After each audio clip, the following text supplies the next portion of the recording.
So a couple days ago, I got back from a boys' trip over to Jamaica.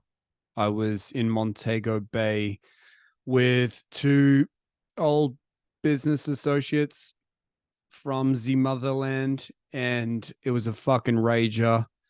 And for today's ep, I thought I'd capture my thoughts while they're still fresh in the old brain about the main differences between a boys' overseas adventure versus a co-ed holiday where you're going with the wives or the girlfriends or the female friends.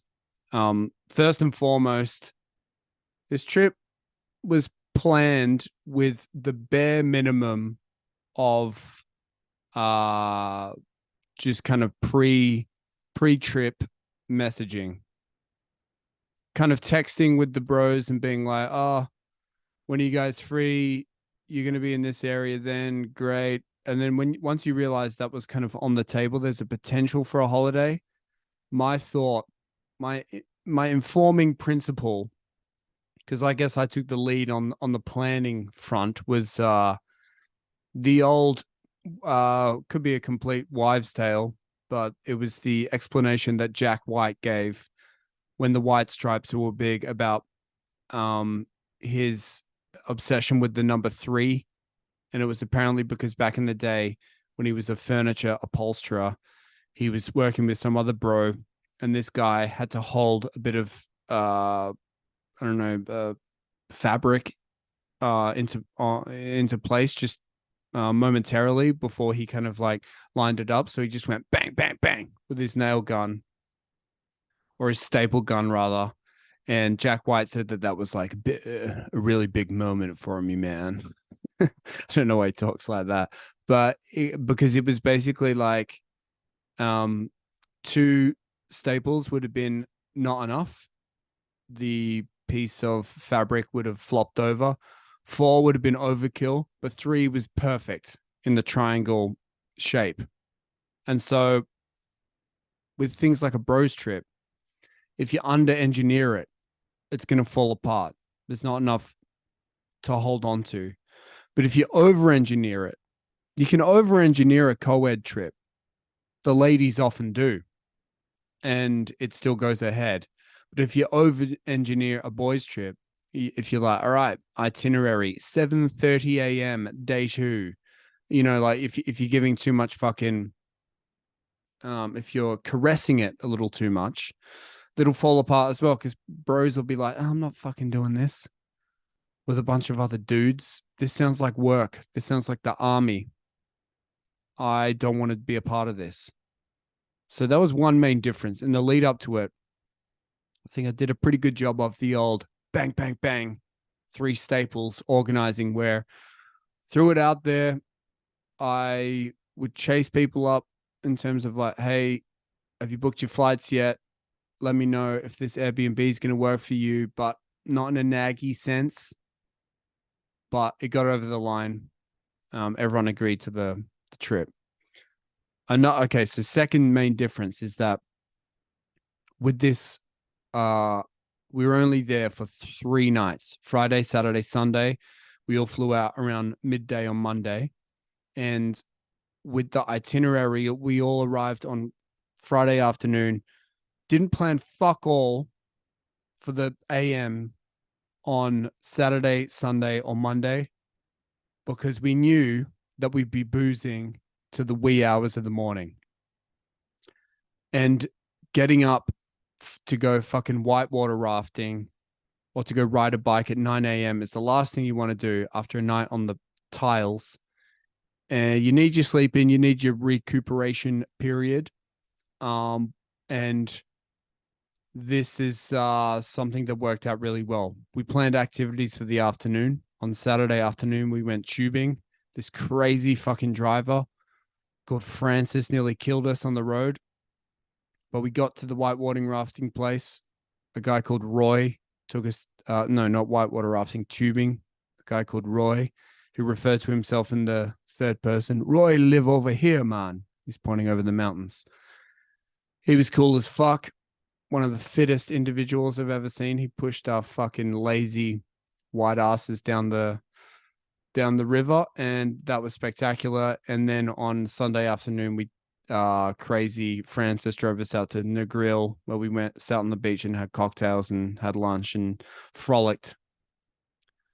So we planned afternoon activities, which was fucking great because then that we had enough energy and gumption to go into the night, the dinner and boozing. And the boozing lasted until 4 or 5 in the morning because we knew we had fuck all to get up for. So that was the main difference. On the co-ed vacations I've been, people want to stuff everything into a day. Whereas if I'm on holiday with the bros, I want to booze. And so that was a smart move. Another bad move, because I feel like I'm giving too much love to the bros here, is that we got an Airbnb as opposed to staying in one of those all-inclusive resorts, which are just plastic as fuck, filled with the fat white families of America. And so we thought, fuck that. Let's get our own Airbnb in the Montego Bay area so that we can do our own thing. We can smoke it a weed, man, from the comfort of our own patio without feeling like the smoke alarm's going to go off in our hotel room. So getting an Airbnb was a good call. And another major benefit of having an Airbnb is that you've got your own fridge and kitchen, fully stocked kitchen to cook and, do a bit of so you can snack at home.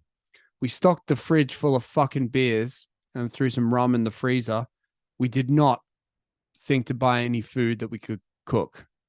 So it was interesting in that we'd go out boozing all night long. We'd stock the fridge full of beers and rum. So when we got home from the clubs and bars we were at, we could have some nightcaps and smoke a fucking spliff dog out on the patio.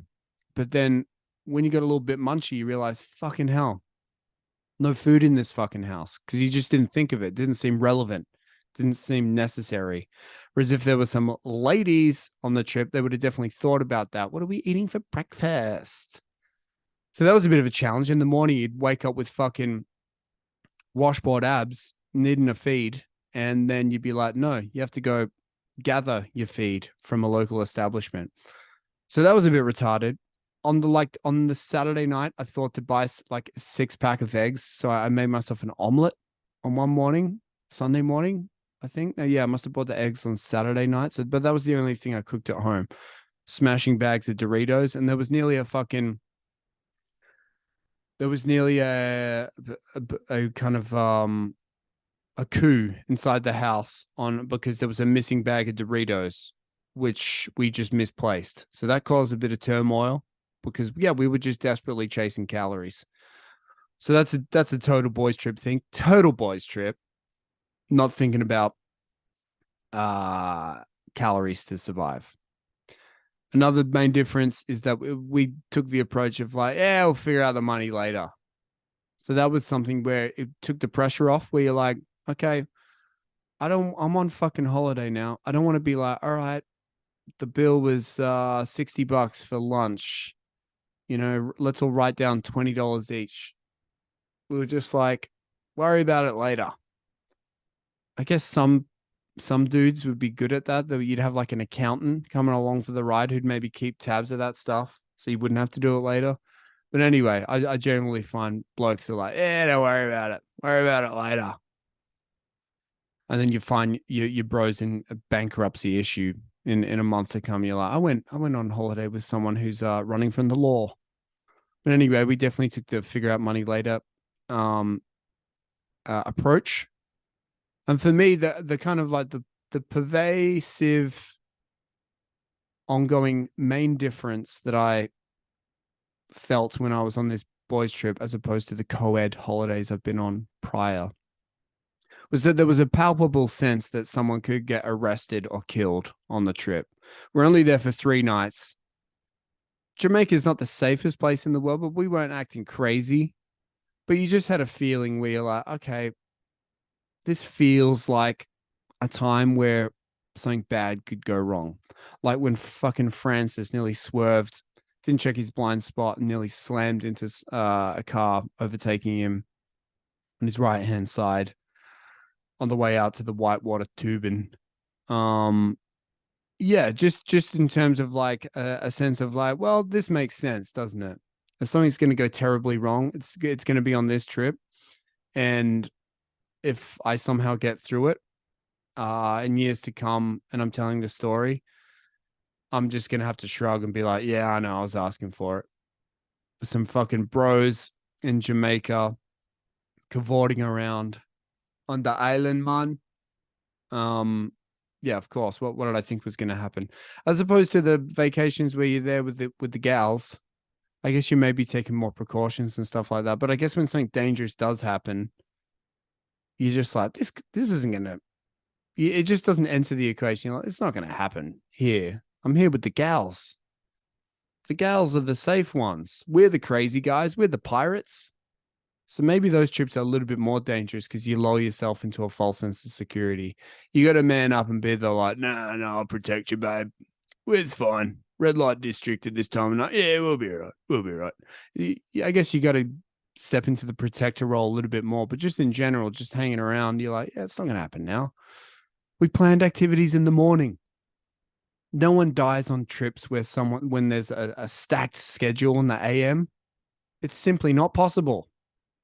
No one gets arrested if you've got some snacks and some a nice mix of protein, fat, and carbs in your Airbnb fridge. That's saved for the fucking hangover-esque lads adventures. So yeah, they're my thoughts. That's what I learned on the trip. Let me know your thoughts. Have you been on any boys trips? I don't know much about girls trips apart from Tiffany Haddish movies. But yeah, let me know. Let me know if what your thoughts are. And yeah, Jamaica was fun. Catch you on the next one. Bye.